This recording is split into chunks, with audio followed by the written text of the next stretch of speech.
Hello friends, welcome to my channel.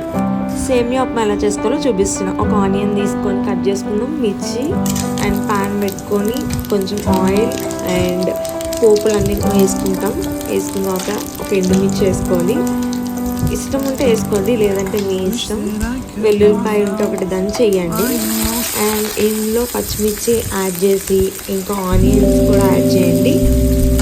So ఇట్లా add చేస్తూ మెల్లమెల్లగా అన్నీ మిక్స్ చేస్తూ ఉంటే మీకు ఒక డిఫరెంట్ టైప్ ఆఫ్ ఫ్లేవర్ అనేది వస్తుంది. ఆ ఫ్లేవర్ వచ్చే వరకు మిక్స్ చేస్తూ ఉండండి. ఇక్కడ నేను చూపిస్తున్న విధంగా మిక్స్ చేయండి. సో అది మొత్తం ఇట్లా దగ్గరికి అవుతుంది.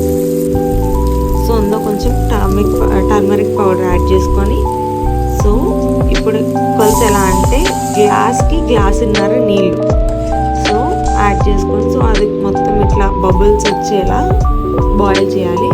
తగినంత సాల్ట్ వేసుకోండి, సాల్ట్ మీకు నచ్చినంత. సో అది బాగా బబుల్స్ వచ్చిన తర్వాత ఈ సేమియా అంతా అందులో వేసి ఒక 4 to 5 minutes కుక్ చేయండి. సో మీ పాయసం అనేది స్లోగా కుక్ అవ్వడం స్టార్ట్ అవుతుంది. మధ్య మధ్యలో కలుపుతూ ఉండండి. సో మీ పాయసం అనేది రెడీ అవుతుంది. సో ఫైనల్గా నాదైతే ఇట్లా వచ్చింది.